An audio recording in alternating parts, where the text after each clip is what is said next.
Puluhan tahun yang silam, sejarah dan nubuatan kelahiran Tuhan Yesus Kristus, Sang Mesias, Juru Selamat manusia, telah digenapi dengan keberadaannya terlahir ke dunia dalam wujudnya sebagai manusia, dalam rupa bayi kudus sebagai anak Allah yang maha tinggi,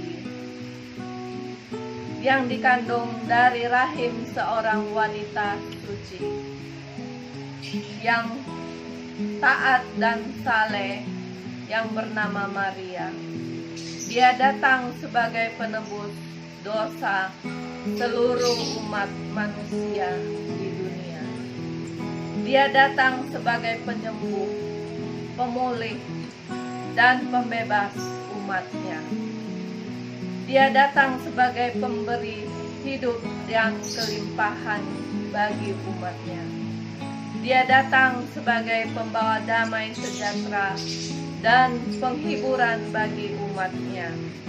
Dan dia datang sebagai penyelamat dan penolong umatnya dari dosa, kutuk, kematian, dan kebinasaan kekal, agar seluruh umat manusia beroleh keselamatan dan hidup yang kekal, masuk ke dalam kerajaan sorga yang mulia selama-lamanya.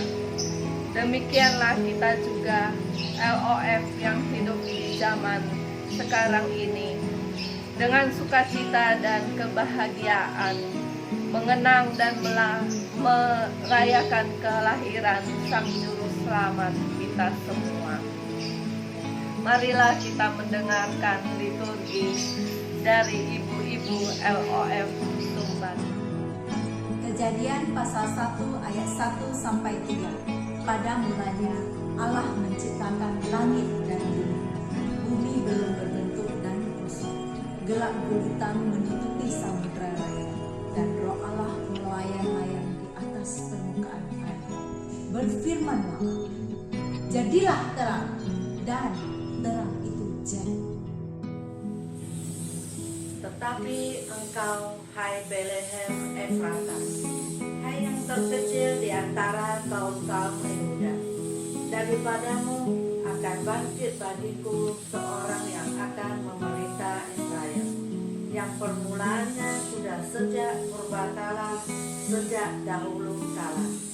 Sebab itu dia akan membiarkan mereka sampai waktu perempuan yang akan melahirkan telah melahirkan.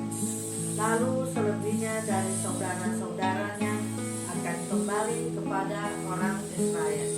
Maka ia akan bertindak dan akan menggembalakan mereka dalam kekuatan Tuhan, dalam kemegahan nama Tuhan Allahnya. Mereka akan tinggal tetap, sebab sekarang ia menjadi besar sampai ke ujung bumi.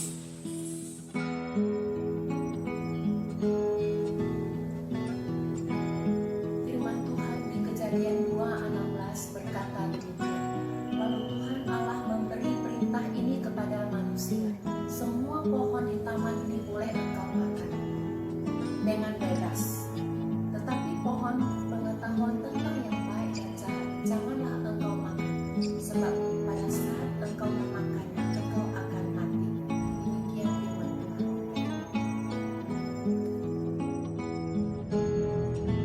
Yesaya pasal 11 ayat 1 sampai 4. Suatu tunas akan keluar dari tubuh Isai, dan taruk yang akan tumbuh dari pangkalnya akan berbuah. Roh Tuhan akan ada padanya, roh hikmat dan pengertian, roh nasihat dan keperkasaan, roh pembenaran dan takut akan Tuhan. Ya, kesenangannya ialah takut akan Tuhan. Dia tidak akan menghakimi dengan sekilas pandang saja, atau menjatuhkan keputusan menurut kata orang, tetapi ia akan menghakimi orang-orang lemah dengan keadilan, dan akan menjatuhkan keputusan terhadap orang-orang yang tertindas dengan keseimbangan.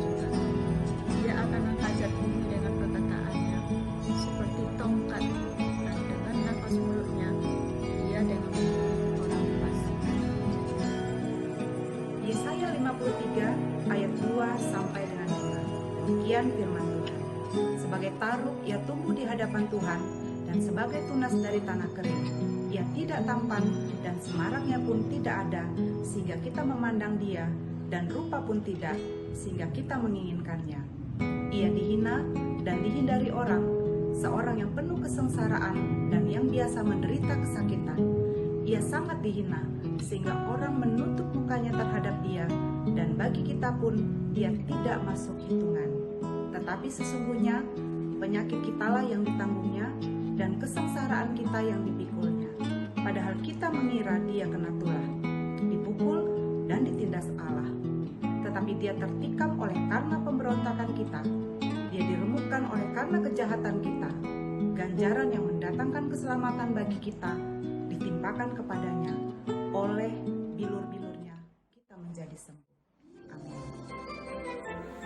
Liturgi ke-6, Lukas 1 ayat 26 sampai 28. Demikian firman Tuhan. Dalam bulan yang ke-6, Allah menyuruh malaikat Gabriel pergi ke sebuah kota di Galilea bernama Nazaret, kepada seorang perawan yang bertunangan dengan seorang bernama Yusuf dari keluarga Daud. Nama perawan itu Maria. Ketika malaikat itu masuk ke rumah Maria, ia berkata, "Salam, hai engkau yang dikaruniai, Tuhan menyertai engkau." Amin. Lukas 1 ayat 30 sampai 33. Kata malaikat itu kepadanya, "Jangan takut, hai Maria, sebab engkau beroleh kasih karunia di hadapan Allah.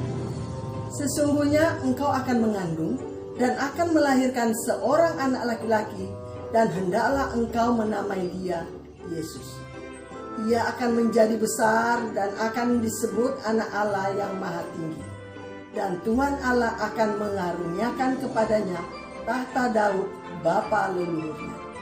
Dan ia akan menjadi raja atas kaum keturunan Yakub sampai selama-lamanya, dan kerajaannya tidak akan berkesudahan." Lukas 2 ayat 3 sampai 7, beginilah firman Tuhan. Maka pergilah semua orang mendaftarkan diri masing-masing di kotanya sendiri. Demikian juga Yusuf pergi dari kota Nazaret di Galilea ke Yudea, ke kota Daud yang bernama Betlehem, karena ia berasal dari keluarga dan keturunan Daud, supaya didaftarkan bersama-sama dengan Maria, tunangannya, yang sedang mengandung. Ketika mereka di situ, tibalah waktunya bagi Maria untuk bersalin, dan ia melahirkan seorang anak laki-laki, anaknya yang sulung, lalu dibungkusnya dengan lampin dan dibaringkannya di dalam palungan, karena tidak ada tempat bagi mereka di rumah penginapan. Amin. Lukas 2 ayat 8 sampai 11. Di daerah itu ada gembala-gembala yang tinggal di padang, menjaga kawanan ternak mereka pada waktu malam. Tiba-tiba berdirilah seorang malaikat Tuhan di dekat mereka, dan kemuliaan Tuhan bersinar meliputi mereka, dan mereka sangat ketakutan. Lalu kata malaikat itu kepada mereka, "Jangan takut, sebab sesungguhnya aku memberitakan kepadamu kesukaan besar untuk seluruh bangsa.